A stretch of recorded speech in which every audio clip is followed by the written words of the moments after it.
Coming up on After the Whistle, we'll take a look at 5 wrestlers earning their way to the PIAA State Tournament. Also, playoff basketball is in full swing around Center County, with teams battling out for district titles.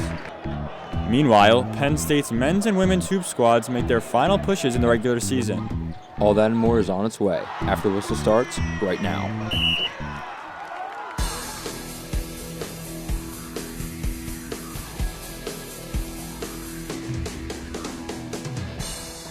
Welcome to After the Whistle. I'm Jacob Schnurr. And I'm Mike Bolger. We begin today's show with our wow moment. Let's head out to Mount Aloysius for our game of the week as the Altoona Mountain Lions look to take down the 2-loss State High Little Lions. Shrewsbury introduced in the starting 5 here. Braden Shrewsbury, son of head coach at Penn State, Micah Shrewsbury, and he will start off the game hot, connecting on this 3 from deep here. Gets it in the corner and splash. Good all the way there from the corner. Braden Shrewsbury, State High leading 3-2 early. Here once again, kick out to Shrewsbury, pump fakes, side steps, and that one is money as well. Bottoms for Braden Shrewsbury, State High up 20-14, and State High on the attack once again. Isaac Dye drills a 3 there. Firing away from downtown is State High. Now Ryan Perks driving with the left hand, posts up, comes back inside, drives in for the finish, tough, and one shot, gets it to go. State High up 55-36, and they would go on to win 69-49 and win the District 6 championship. The win makes it 8 straight victories for the Little Lions as they now await their next playoff opponent. As for the Mountain Lions, they end their season with a 9-14 record. For more on the Little Lions win, let's send it over to Jarrett Davler, who was there for all the action. Thanks, Jacob. It was a district title game with big playoff implication that featured local State High and Altoona. Let's see how it all went down.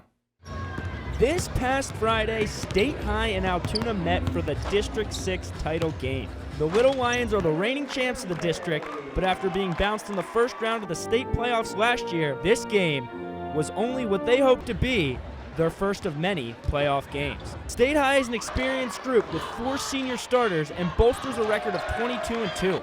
Altoona came in at 9-14 and was hoping to play spoiler. But the Little Lions jumped out to a quick lead thanks to a triple from Braden Shrewsbury. The Mountain Lions were able to stay competitive throughout the first half, being led by senior guard Jalen Triplin. It was back and forth the whole way, but a late driving layup from Shrewsbury put State High up 5 at the break. Altoona was looking to make a push in the second half, but the veteran group of Little Lions was not going to let that happen. The second half was dominated by State High, including a flurry of shooting from the outside by senior guard Lake Black, and the scoring continued inside the paint from Ryan Perks and Isaac Dye. Altoona never quit, but when the buzzer sounded, State High celebrated a win. The Little Lions captured another District 6 championship by the score of 69-49, and the celebration could be seen on the court and in the stands. The state playoffs begin Saturday, March 11th, and that's when we'll see State High take the court again. Winning the district isn't anything new to the Little Lions, but this title sends them back to the state playoffs where they're hoping to make some real noise. Reporting in studio, I'm Jarrett Davler. Thanks, Jarrett. Let's go from the hardwood to the mat. State High had quite the weekend on the mat this past weekend. 5 Little Lion wrestlers earned themselves a spot in the PIAA tournament on Saturday at the Northwest Regional Tournament in Altoona. Hayden Cunningham, Ashlyn Cunningham, Pearson Manville, Carter Weaver, and Nick Pavoco took home gold at regionals and will be heading to Hershey in just under 2 weeks to compete in the state championship. Perhaps shining brightest among the Little Lion stars is reigning champion at 139, Pearson Manville, who took home his 200th career varsity win at regionals. Mainville even took down Central Mountain's Dalton Perry, a Penn State commit. Central Mountain will also be sending 5 wrestlers to the state tournament. Be sure to stay tuned to After the Whistle for more coverage of how State High and other Central County school wrestlers perform in states. Stakes were high with the girls' District 6 6A championship on the line as Altoona took on Mifflin County after a first half where Altoona would already hold a 31-12 lead. The Mountain Lions would look to hold strong with a championship on the line. Midway through the third quarter right now, Marisa Gingrich full court pass to Malika Bodley, who was able to lay it in to cut Altoona's lead. Then Alina Wilt finds Zaylin Winmore for the corner 3. She's got that one. Altoona pouring it on here. Then Gingrich gets the steal for Mifflin County.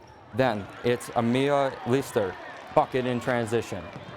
Following that play, Neemore finds and hits an end one shot to give Altoona the District 6 championship. They would go on to win that one 61-35. Altoona, your champions. The win is the Mountain Lions' second against the Huskies this season, having won the prior matchup by just 3 points. Mifflin County ends the season with a 12-10 record. Now let's head out to Mount Aloysius College for the boys basketball District 6 4A championship. The Johnstown Trojans took on the Central Dragons at the Mount last night. Trojans looked to avenge a 69-58 regular season loss to the Dragons. And right off the bat, turnover for the Trojans. They kick it out to the three-point line. Dante Tissinger drills that three, the lefty stroke. Another turnover here for the Trojans. Running in the fast break, it's Dion Dixon. He'll finish it off with a slam, rising to the rim. Now, Tissinger, he had a big game here. We'll see it in just a moment. Tissinger once again off a turnover, drives on the layup. Underhand layup right there, finishes that one. Now he finds his spot in the corner. Not one, not two, but 3 straight three-pointers from the corner for Tissinger. Absolutely on fire from downtown. And it would go on to be a Greater Johnstown victory, 57-39. They win the District 6 4A championship. That makes it 30 district titles in program history for the Trojans. They were able to hold the Dragons to less than 30 points in the first matchup. Now we will take you over to the sectional 4A girls basketball championship with a matchup between the Somerset Lady Eagles and the Penn Cambria Lady Panthers. The Penn Cambria Lady Panthers took on the Somerset Lady Eagles in District 6A high school championship. The Lady Panthers won the first matchup of the season against the Eagles and will continue to look that streak here tonight. You see the teams getting ready. Starting us off here in the second, Somerset freshman drives in and gets the N1 free call. Then, midway through the second, Penn Cambria senior Abby Crossman responds with her own N1. Later in that game, senior Emily Hill would get the three to go. Then, coming out of halftime, Hyatt finds Crossman on the backboard pass and gets the layup after missing a free throw. Hyatt forces another turnover and passes to Crossman for it and one, and she misses the free throw. Hyatt cuts into the paint and gets an easy layup to put Penn Cambria up 52-22. Final score would be 54-25. Penn Cambria would go on to win it. This championship game was the second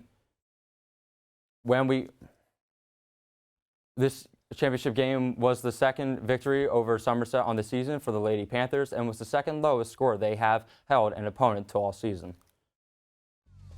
When we come back, we'll see if Penn State's men's basketball team was able to knock off Rutgers in a crucial conference matchup. And the Lady Lions tried to avenge an overtime loss against the Spartans on Saturday. Were the Lady Lions successful? Find out after the break here on After the Whistle.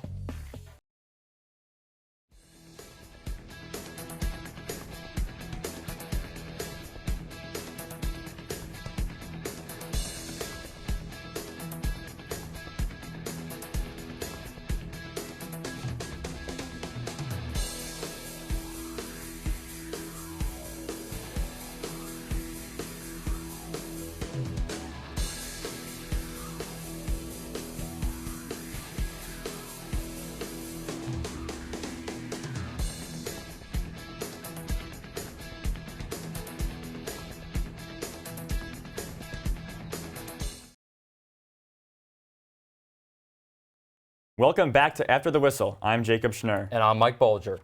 The Penn State Nittany Lions look to extend their winning streak to 4 games as they took on Rutgers on Sunday. Annual whiteout game there in the Bryce Jordan Center. As you see, the fans getting absolutely hyped for that one. Starting us off, Jalen Pickett hits from 3, puts Penn State up 7-5. Then, later on, Jalen Pickett increases the lead with that 2. Absolutely incredible play from him in this one early on. As you see, the Penn State student section getting riled up there. Rutgers now looking for a corner 3, pump fake, fires one, and nails it. Rutgers starting to build a little bit of a comeback here. Then, step back, drive, puts up the 2. He's got it. Now, Rutgers continues building momentum, has the ball back, passing deep into the 3, pulls a 3. He's got it. Derek Simpson, absolutely incredible play there. Then rebound by Caleb McKennell. Shoots it and gets it. Then, as you see there, the crowd kind of getting silence as Rutgers would go on to win that one 59-56, an absolute incredible 19-point comeback for the Scarlet Knights.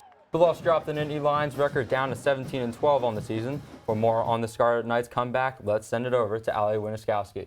Allie, what'd you see in that one? Thanks, guys. That game was a great game to sit courtside at.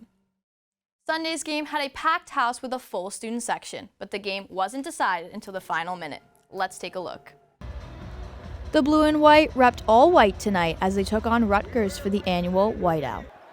It was all Nittany Lion domination for the first 20 minutes of the game, and they led 31-21 going into halftime. Rutgers' defense in the first half of the game wasn't able to stop the Nittany Lions, but when they came back from halftime, it was a totally different story. Much of their success was credited to their ability to hold star Jalen Pickett to just 11 points in the game, with none coming in the second half. In fact, he didn't even attempt a shot. Coach Shrewsbury says that Rutgers changed up their strategy going into the second half. They usually sent two at the ball a lot of times. Really doubled him, tried to get the ball out of his hands. The 6'3" freshman guard, Derek Simpson, led the Scarlet Knights with 16 points, but it was their defense that led to their comeback. Penn State as a collective didn't score a field goal in the last 9 minutes and 16 seconds. So it was no surprise when Rutgers tied the score at 54. The Scarlet Knights took the game away and ended up winning 59-56. This ended Penn State's 3-game winning streak. It's disappointing that we lose it, right, because we had a 19-point lead in the second half. But, we're back to work tomorrow. Get back to practice, clean up what we need to clean up, and get ready for our next game. Rutgers head coach Steve Peichel was grateful to get the victory. They got us early, and we just kind of hung in there. Proud of our guys, but, they're excellent, and it's just typical, Big Ten basketball, and just lucky to come out with a W here. Although the whiteout didn't fall as Penn State's fans had hoped, the game was a nail-biter until the end. The Nittany Lions are away at Northwestern tonight at 9 p.m. Reporting for After the Whistle, I'm Allie Winskowski. The Michigan State Spartans came to town to face the Lady Lions on Saturday during Penn State's annual Senior Day. It was a nice day in University Park, unusually sunny day for this big-time Big Ten matchup. On the opening possession here, you'll see Michigan State pass to Matilda Eck overhand pass to Hageman in the corner. She drills that three. That one was good all the way. Then Michigan State, a nice pass from Hageman down low to Kamaria McDaniel, the former Lady Lion herself, finishes off that layup. Lady Lions looking to get back into it. Alexa Williamson gets in the paint, throws up a hook shot, looking like Kareem Abdul-Jabbar with that sky hook there. Now, Michigan State on the attack once again. McDaniel crossover, step back, money from the charity stripe. Michigan State leading at half 43-30. Penn State looking for answers, and here is one. Shea all the way, finger roll finish at the basket. Chesky, the star freshman, showing out there, and here she is once again. Shea Chesky, unconscious from downtown, hits yet another three. She would finish with 27 points on the day, cutting the deficit to 10 there. But Moira Joyner would end that comeback run for Penn State, drilling a three in the corner for the Spartans. Michigan State would go on to win 80-65 in the Bryce Jordan Center. Mike, you were at the Bryce Jordan Center for this matchup. What did you see there? It was an incredible matchup, Jacob, and it came with senior night, but one star player for the Lady Lions. Let's take a look. The Michigan State Spartans came into State College to take on the Lady Lions in their annual Senior Day. Amongst those seniors was starting forward Alexa Williamson, Temple transfer Janisha Cash, and starting foreigner Anna Camden, who head coach Carolyn Keeger could not be more thankful for.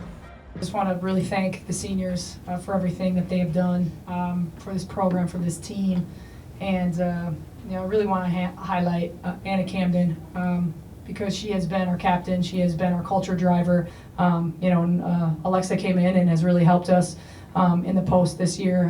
It would have been nice to have her for some more years, and obviously Janisha coming back as well. So just really want to highlight those three.